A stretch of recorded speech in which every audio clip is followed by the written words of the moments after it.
It's a Friday edition of the sports segment, and today we have Aaron Akerijola joining us to give us updates on global sports. Yes, a very good morning to you. Let's get it started today.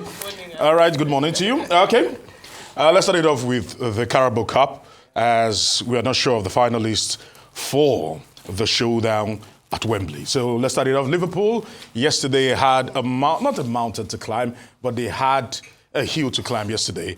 And boy, did they do it valiantly and with style as they beat and ran through Tottenham Hotspur like hot knife through butter yesterday. 4 was how we actually ended against the Spurs. The Lily Whites, once again, go begging when it matters the most, and an opportunity to probably banish their trophy droughts goes up in flames. But pressing it further than this, quickly, let's actually tell you that, of course, like we've actually said, of course, Wembley is the venue, and in March they will be locking hands on the 18th of March, to be very precise. It will be Liverpool against Newcastle United after Newcastle United overcame Arsenal 2 days ago. So as we press further today, we must also celebrate Arne Slot and what he's been able to do with Liverpool as we go further. Because when you look at his record, talking about Arne Slot, if they can actually help us with that, pressing it further right now, you get to see that at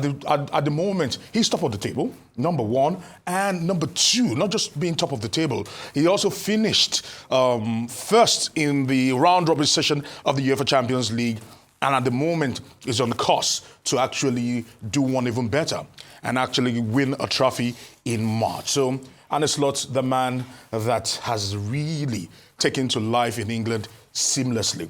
All right, moving on. Okay, thank you very much for that. But because of time, quickly, let's actually bring this one in. Are you over the... we've been speaking about this for close to about 2 years right now. And it's finally coming home to roost. As they've actually gone to court, and it's going to be an extended period late into February. Talking about the Jenny Hermoso's case against Rubiales. At the moment, he's being charged with sexual assault and also sexual coercion. This unfortunate incident happened in 2023 at the FIFA Women's World Cup. And right now, they are now beginning to take testimonies. And Rubiales has promised he will be there. He's been there all week, listening to testimonies against him and all that has actually happened. Putellas has actually spoken. The Barcelona player came out and said that she wasn't happy with the way things played out. But my own question to this, because Putellas mentioned that she told the teammates in the box that stop laughing about this issue, take it seriously. But the video also showed Jenny Hermoso, because she mentioned that Jenny Hermoso at some point was distraught in the bus, because we actually heard from testimony that they insisted on the plane that she changes her perception and her own testimony, and she goes out and issues a statement that it was a bit consensual. But if we were to probably put out that video there, talking about our second video there, about Jenny Hermoso, you will see her also giggling and chatting in the bus and actually showing her friends in the bus, the video and the pictures that were circulating on social media. So now the question is, when did the U-turn actually happen? Because you can actually see there. When did the U-turn actually happen is the big question, whereby she now became distraught and felt very uncomfortable. We'll let testimonies be heard in court, and let's see how things play out. But of course, it's not looking good for the former FA boss, Rubiales.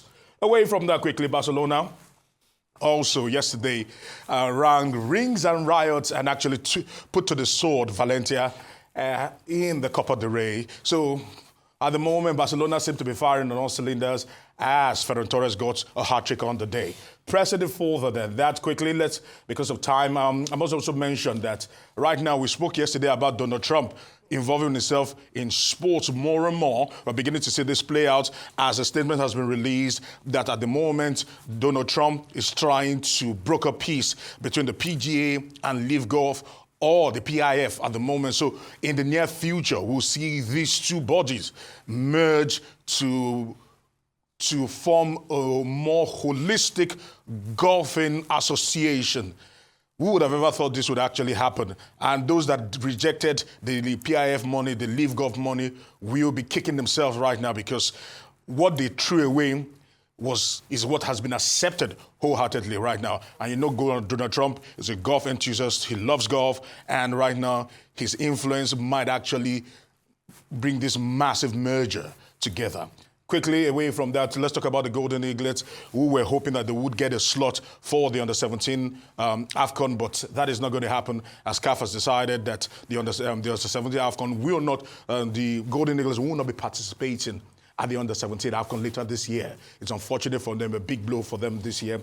And quickly, let's talk about Jimmy Butler leaving Miami Heat to the Golden State Warriors. And finally, as we actually get closer, there are talks that COSAFA, you should understand this, Vimbai, COSAFA and KESAFA, they are forming an alliance to ensure that that seat that should come to, that is being occupied by Nigeria in the FIFA Congress probably is moved away and taken to that particular region, as they formed an alliance to see if they can get Andrew Kamanga that particular seat, which is right now being occupied by Amaju Pinnick. This is what he had to say concerning that, because it's heating up nicely. In the council, there are only 37 members, mind you, and there are 211 member nations, only 37. Then in Africa, only 7, inclusive of the president. So what do you have to say about that? So I believe what you should be preaching is that after this, another person, you grow, it should be because we've been able to build our relationship. Now we want to condition and nurture that relationship to the next level. That is what some of us that have been in the council still want to do. We have built bridges, we have built wonderful relationship. We want to continue. All right, over to you. All right. Well, very quickly, it looks like it's just a lot going on with regards to football administration. The drama never stops, because even within COSAFA and even with the local football administrations as well, there's a lot of leadership changes happening. I think they're also just feeling like, I know Andrew Kamanga is Zambian, and there's a lot of sentiment from Southern Africa that there's a lot of overshadowing that happens, that a lot of attention goes to West Africa. So, well, let's see how this clamor goes. But for me, more importantly, is what's going to happen to the conversation. This is going back to the Rubiales story. What's going to happen to the conversation around consent? Because, does consent now elapse beyond the time? Are you now going to say you engage in an act and then later on say, actually, it made me uncomfortable, so I withdraw my consent? There's a lot of philosophical conversations because to have. Rubiales acted very badly, and he was rightfully vilified. But there's a but.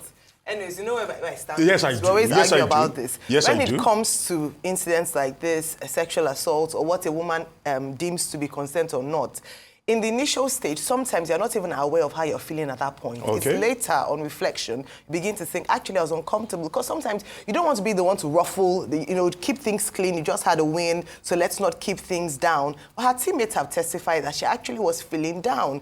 And a lot of women can mask their feelings by just trying to be a part of the team. I don't want to be a party pooper. So I think a thorough investigation would be good, also as a way to inform what will happen in the next, and the conduct of officials in the future. I think it's very important.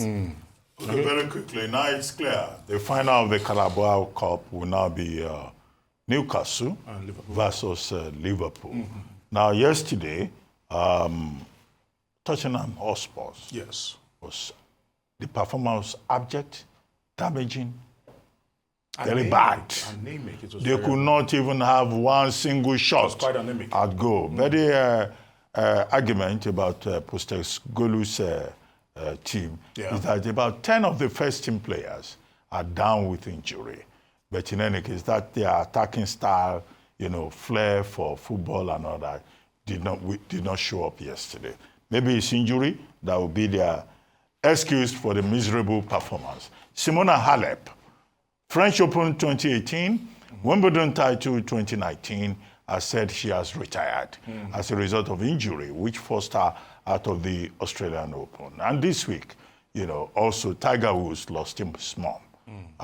Condolences, to Tiger Woods, one of the greatest men to have shown up in athletics, in golf specifically, in this century.